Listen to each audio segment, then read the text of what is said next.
माननीय अध्यक्ष महोदय,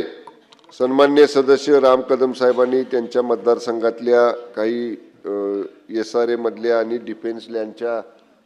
जागेच्या संदर्भातला प्रश्न उपस्थित केला। पहिलं उत्तर मी त्यांचं देतो की SRA मध्ये पुढचा मेंटेनन्स, पुढची देखभाल, पाणी पुरवठा, लाईट पुरवठा, स्वच्छता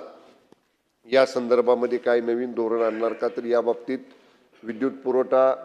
आणि पाणी पुरवठा आणि त्या परिसरातली स्वच्छता करण्याचे नियमित त्या पद्धतीचं काम हे महापालिकेने संबंधित महापालिकेने करायचं आहे। त्यामुळे ते महापालिकेला तशा पद्धतीच्या सूचना दिल्या जातील। आपण जसा उल्लेख केला की त्या बांधकाम तयार करून बिल्डर देतो आणि बिल्डर पुन्हा परागंदा होतो, पण ते देत असतानाच त्यांच्याकडनं समजा लिफ्ट बसवली असेल किंवा इतर काही बाबी तिथं असतील तर त्याचे ॲन्युअल मेंटेनन्सचे सुद्धा पैसे आपण त्या बिल्डरकडनं त्या ठिकाणी घेतलेले असतात। दुसरा प्रश्न सन्माननीय राम कदम साहेबांनी डिफेन्स लँडच्या बाबतीतला सांगितला, तर या बाबतीत कदम साहेब पाठीमागच्या अधिवेशनामध्ये आमदार वरुण सरदेसाई आणि इतर सर्वच आपल्या विभागातल्या आमदारांनी बाकीच्या आमदारांनी या ठिकाणी प्रश्न उपस्थित केला होता। या बाबतीत एक बैठक आपल्या स्तरावरती आपण घेतली होती आणि ही वस्तुस्थिती आहे की काही डिफेन्सच्या लँड आहेत, काही एअरफोर्सच्या लँड आहेत, काही इतर केंद्र सरकारच्या जमिनी आहेत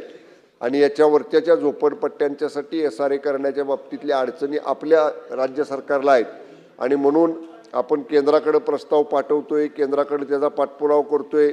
माननीय मुख्यमंत्री महोदय स्वतः संबंधित मंत्र्यांच्या बरोबर पत्रव्यवहार करतायत, पण तदनंतरच्या काळामध्ये आदरणीय एकनाथजी शिंदे साहेब मुख्यमंत्री असताना त्यांनी स्वतःसुद्धा केंद्र सरकारकडे याचा पाठपुरावा केला, अद्याप त्याच्यावर निर्णय झालेला नाही। त्यामुळे आता जेव्हा लोकसभेचं अधिवेशन असतं आणि राज्यातल्या सर्वपक्षीय खासदारांची बैठक जेव्हा माननीय मुख्यमंत्री उपमुख्यमंत्री महोदय दिल्लीमध्ये घेतात, केंद्राकडे राज्याचे काय काय प्रश्न प्रलंबित आहेत तर त्या माननीय मुख्यमंत्री महोदयांच्या उपमुख्यमंत्री महोदयांच्या प्राधान्यक्रमामध्ये हा डिफेन्स लँडचा प्रश्न सुद्धा समाविष्ट करण्याची विनंती आपण माननीय मुख्यमंत्री कार्यालयाला केलेली आहे। त्यामुळे त्या स्तरावर सुद्धा याचा पाठपुरावा डिफेन्स लँडचा प्रश्न सोडवण्याचा या ठिकाणी आपल्याकडनं सुरू आहे। आणि तिसरा प्रश्न आपण जो सांगितला की क्लस्टरच्या योजना करण्यामध्ये अनेक त्या ठिकाणी अडचणी येतात, तर क्लस्टर संदर्भामध्ये परत एकदा मी सांगेन की आदरणीय शिंदेसाहेब मुख्यमंत्री असताना क्लस्टर समूह विकासाची योजना